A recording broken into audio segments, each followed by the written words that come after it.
I do not buy Airbnbs in vacation destinations, and if I'm being totally honest, I probably never will. And now I know this is going to fluster some people who are Airbnb gurus and they say that you should only buy Airbnbs in vacation spots, but I'm gonna get to that in this video. I wanna kind of lead up to it and explain the why behind this.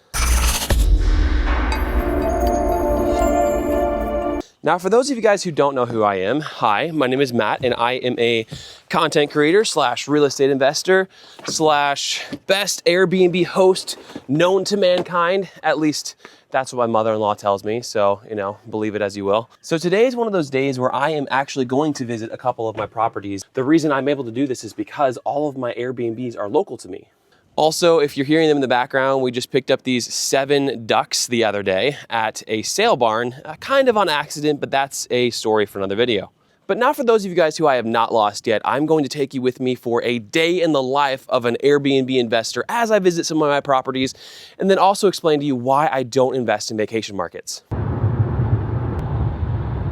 So I think, honestly, one of my main concerns with a lot of other Airbnb investors, not all of them, but quite a few, especially conferences and stuff that I go to, is hearing people say, we need to scale and grow and buy more properties and how to buy your next property and all of this.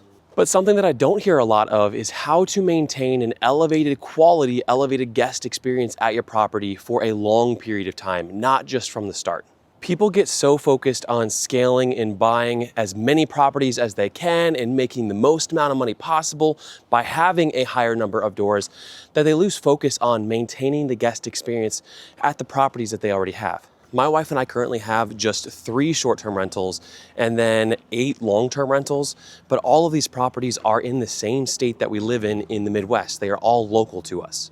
And man, I know I sound out of breath here. It's because I've been running around. I've got to work on this guy today. So I definitely think that it's something that's slept on, no pun intended, but maintaining this positive guest experience at all of your properties. And the thing is, guys, people don't seem to understand that no matter how good of a cleaner that you have, or if you hire a property manager, no matter how good they are, or whatever team you have in place, nobody is going to care as much about your property as you are.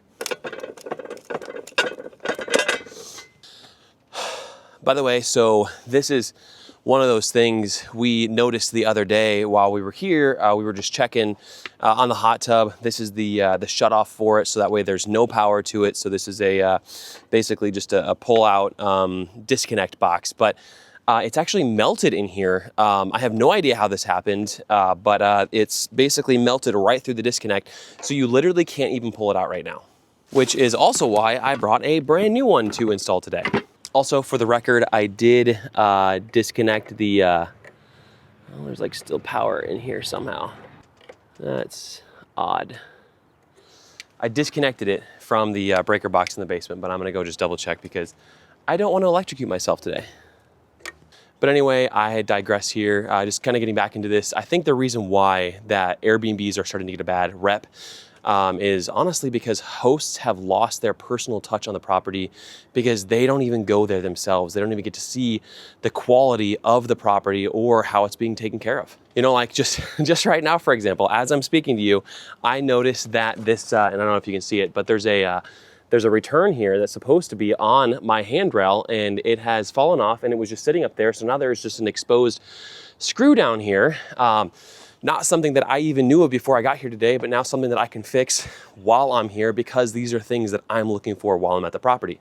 My wife and I have a 4.98 overall score on Airbnb, and this is accomplished because we are heavily involved in our properties and keeping up with everything that's going on. We're maintaining this elevated quality that I think a lot of other hosts are missing out on. Also, for the record, I just shut off the entire power for the house because your boy is not going to be playing any games with this at all today. You guys, people want to show up at a property and find it to be in the same condition that it shows in the photos as well, which is really difficult to do if things are getting worn down, like paint is getting chipped off of walls, or cupboards are getting nasty stuff splattered up on them, whatever else that a cleaner might not notice or even care about because they're just in there to do a turnover for the most part. and just wipe down surfaces and all these other things. Now, outside of maintaining a higher level of quality in your properties because you can actually physically go to them once every month or 2 months as a host like we do and just be able to look for these things, there's also something to be said about being able to have a higher level property in these not so much vacation destination areas because there's less competition overall as well. We are buying most of our properties for under $200,000. We're putting about $25,000 worth of furnishings into the properties. And then these houses are doing about $90,000 to $100,000 a year on Airbnb in revenue because we are just creating this elevated guest experience that other properties in our markets are not doing because it's not a vacation spot, so they don't care as much. Now, I am going to need to cut this one short today because I'm starting to get rained on and I gotta quickly finish this up, but I just wanna leave you guys with this. Don't focus so much on expanding and getting into these tourist destinations because there is a need for properties in non-vacation spots as well for families just to be able to come together with friends or whatever else and have an experience there with experience type amenities. But there's also something to be said about having properties that are closer to where you live because you can maintain an elevated quality within those properties as well. But anyway, I'm just curious what you guys think about this. Let me know your thoughts in the comments. Thanks, guys.